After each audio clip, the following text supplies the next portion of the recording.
প্ৰযুক্তিগত প্ৰগতি আৰু যিটো বহন ক্ষমতাৰ কথা কোৱা হৈছে ইয়াৰ সহাৱস্থান একেলগে সম্ভৱ নহয়।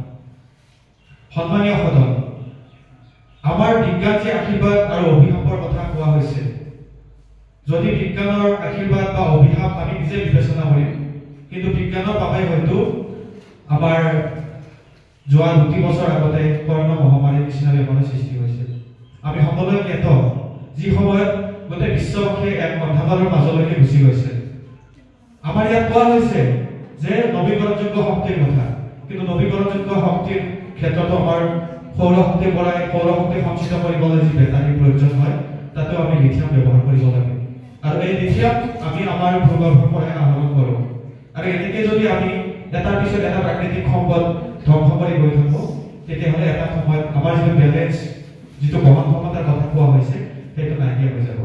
সন্মানীয় সদন, আজিৰ পৰাই আমাৰ বহু হাজাৰ বছৰ আগতে আমাৰ যি ৰোগী আছিলে, আমাৰ যি মানৱ সভ্যতা আছিলে, তেওঁলোকক আয়ুৰ্বেদিক মাধ্যমেৰে চিকিৎসা কৰা হৈছিল আৰু তেওঁলোকৰ আয়ুসো আমাতকৈ যথেষ্ট বেছি আছিল। কিন্তু বৰ্তমান আমাৰ 30-40 বছৰ বয়সতে কৰ্কট ৰোগৰ নিচিনা, তাতকৈ মাৰাত্মক ভয়াৱহ এইডছ ৰোগৰ নিচিনা বিভিন্ন বেমাৰে আমাক জুৰুলা কৰিছে।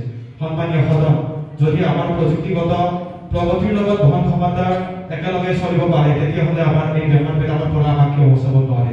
সন্মানীয় সদন, নৱীকৰণযোগ্য শক্তিৰ যদি ইমানে আমাৰ ভাল দিশ আছে, তেতিয়াহ'লে লিথিয়াম বেটাৰী নোহোৱাকৈ ইয়াক কিয় আমি সঞ্চয় কৰিব নোৱাৰোঁ?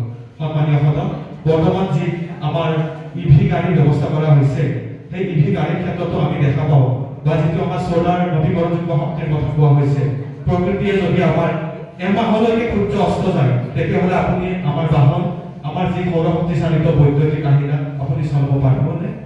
আমাৰ যি কোৱা হৈছে যি ই ৱেষ্টৰ কথা কোৱা হৈছে, ই ৱেষ্ট বহু হাজাৰ বছৰলৈকে তাক আমি ডিছপ'জ কৰিব নোৱাৰোঁ। আমাৰ যি ই ৱেষ্ট বৰ্তমান গোটেই পৃথিৱীত, গোটেই বিশ্বতে 50 মিলিয়নতকৈ অধিক ই ৱেষ্টৰ ব্যৱস্থা আছে, যিটো আমি নৱীকৰণ কৰিব নোৱাৰোঁ। মাত্ৰ তাৰ 20% ই ৱেষ্ট আমি এতিয়ালৈকে ৰিইউজ কৰিব পৰা অৱস্থাত আছে। সন্মানীয় সদন, আমাৰ যি এই ওপৰতে বক্তাই কৈছিলে যে বহন ক্ষমতা একেলগে হয় আৰু প্ৰযুক্তিগত দিশৰ ক্ষেত্ৰত গছ-গছনিৰ কথাও তেখেতে কোৱা মই শুনিছোঁ, কিন্তু বৰ্তমান যি প্ৰযুক্তিগত প্ৰগতি, তাৰ বাবে আমাৰ ডাঙৰ ডাঙৰ ফ্লাইঅভাৰবিলাক বনাইছে, আমি দৃশ্যবোৰ দেখিছোঁ। তেতিয়াহ'লে মানুহে গছ নাকাটিবলৈ কিয় প্ৰতিবাদ কৰিলে? দীঘলীপুখুৰীৰ ওচৰত গছকেইটা কাটিবলৈতো নিদিলে কোনেও, আমাৰ জনসাধাৰণে তাৰ যথেষ্ট প্ৰতিবাদ কৰিছে।